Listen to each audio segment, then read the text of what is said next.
এই মুহূর্তে ভারতের ভিসা পাওয়া খুব কঠিন একটা বিষয় হয়ে গেছে। অনেকে অনেক কষ্ট করে দেখা যাচ্ছে কোনো রকম একটা স্লট ম্যানেজ করতে পারলেও ভিসাটা বেশিরভাগ ক্ষেত্রে রিফিউজ হচ্ছে এবং রিফিউজের পরিমাণ অনেক অনেক বেশি। তবে স্পেসিফিক ভাবে বলা যাচ্ছে না যে এই কারণেই সেই ভিসা আবেদনটা রিফিউজড হচ্ছে। তবে রিফিউজড হওয়ার বেশ কিছু কারণ আমি আজকে আপনাদের সামনে তুলে ধরবো। বিষয়গুলো আপনাকে খুব মনোযোগ দিয়ে শুনতে হবে এবং আমি একটা কথা বলি যে সিরিয়াসলি আমার কথাগুলো শুনবেন।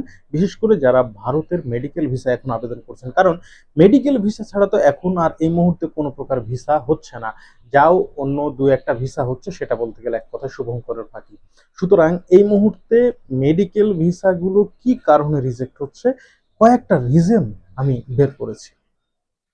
প্রথম কথা হচ্ছে, যদি কারো লস্ট পাসপোর্ট থাকে, দেখেন, যদি কারো লস্ট পাসপোর্ট থাকে এবং এই তথ্যটা দেখা যাচ্ছে আপনার ৪টা ৫টা পাসপোর্ট আছে, আপনি হয়তো এই বিষয়টা গুরুত্বই দেন নাই, ঠিক আছে? এমনও আছে যে আপনার প্রথমে একটা পাসপোর্ট তৈরি করেছিলেন, সেই পাসপোর্টটা রীতিমতো হারিয়ে গেছে, কিন্তু সেই পাসপোর্টে আপনার কোনো ভিসা লাগানো ছিল না, তাই আপনি গুরুত্ব দেন নাই, ঠিক আছে? কিন্তু পরবর্তীতে যখন দেখা যাচ্ছে যে আপনি আপনার ফাইল সাবমিট করেছেন, দিয়ে দেখা যাচ্ছে আপনার প্রত্যেকটা পাসপোর্টে কিন্তু প্রিভিয়াস পাসপোর্ট সম্পর্কে ডাটা থাকে। তো সেই ডাটাতে দেখা যাচ্ছে যে একটা পাসপোর্ট আছে, কিন্তু সেই পাসপোর্টটা আপনি দেখাননি।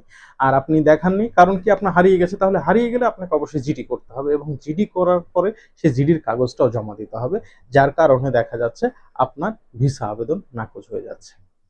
আরো একটা কারণ, দেখা যাচ্ছে আপনি একাধিক দেশে যদি আপনার অ্যাপ্লাইড সিল থাকে, দেখা যাচ্ছে আপনি পৃথিবীর বিভিন্ন দেশ ঘুরেছেন, ঘুরতে গিয়ে দেখা যাচ্ছে একাধিক দেশে আপনার অ্যাপ্লাইড সিল আছে, সেক্ষেত্রে কিন্তু আপনাকে এই মুহূর্তে ভিসা রিফিউজড করে দিচ্ছে এবং এটা অনেক বেশি চান্স আছে। গেল কয়েকদিন আগে দেখলাম যে আমার সাথে, মানে আমার কাছ থেকে হেল্প নিয়েই সে একটা স্লট নিয়েছিল। পরবর্তীতে দেখা গেল তার দুবাইয়ের একটা, মানে দুবাই থেকে তাকে একটা অ্যাপ্লাইড সিল মারা হয়েছিল। কি কারণে সে সেটা আমার সাথে শেয়ারও করে নাই।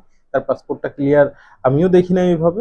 পরবর্তীতে যখন পাসপোর্টটা রিটার্ন আসলো, দেখতেছি যে ৪১ না ৪২ নাম্বার পেজে যেন দেখছি যে এখানে অ্যাপ্লাইড সিলটা মারা আছে। তাকে জিজ্ঞেস করলে সে বলে যে একটা প্রবলেম হয়েছিল। কি প্রবলেম সে সেটা বলেনি। আর এটা আগে আমার সাথে শেয়ার করাও তার উচিত ছিল, সে এটা করেনি। যার কারণে দেখা যাচ্ছে এই তার মানে ভিসা আবেদনটা সম্পূর্ণ বিনষ্ট হয়ে গেল। আরো একটা কারণ আছে যে দেখা যাচ্ছে যে একজন মানুষ ভিসা আবেদন জমা দিতে গেছে মেডিকেল ভিসায়, কিন্তু তাকে দেখে মনে হচ্ছে না যে সে রোগী, তাকে দেখে মনে হচ্ছে সে দিব্যি সুস্থ এবং তার মধ্যে কোনো রোগের লক্ষণও নাই। এই সমস্ত কারণগুলো যদি খুঁটিয়ে নাটিয়ে দেখে একজন ভিসা কর্মকর্তা, সেক্ষেত্রে তার ভিসাও কিন্তু মানে না হওয়ার চান্সটা সবচাইতে বেশি। আর আরো একটা বিষয় হচ্ছে যে যদি এমন হয় যে আপনার মানে আপনি যে মোবাইল নাম্বারটা আপনি এখানে শেয়ার করেছেন এবং সেই মোবাইল নাম্বারের সঙ্গে যদি আপনার এনআইডি কার্ডের কোনো মিল না থাকে, এখানে হতে পারে।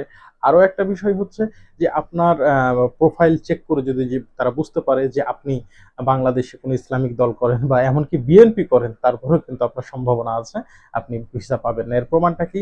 কুমিল্লার মেঘনা থানার সম্ভবত তিনি সভাপতি কি সেক্রেটারি, তিনি হচ্ছে জাস্ট ইলিয়াস হোসেনের একটা ভিডিও শেয়ার করেছিলেন তার প্রোফাইলে।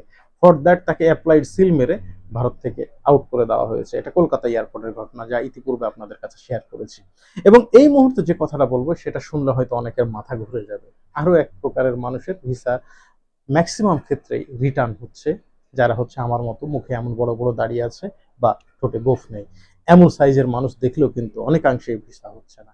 বিষয়টা আনঅফিসিয়ালি হলেও একদম সত্য কথা কিন্তু। সো আপনারা বুঝতে পারতেছেন যে আসলে সমস্যাটা কি।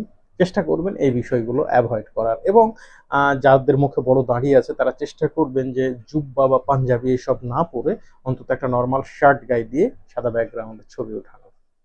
সকলকে ধন্যবাদ। আসসালামু আলাইকুম ওয়া রাহমাতুল্লাহ।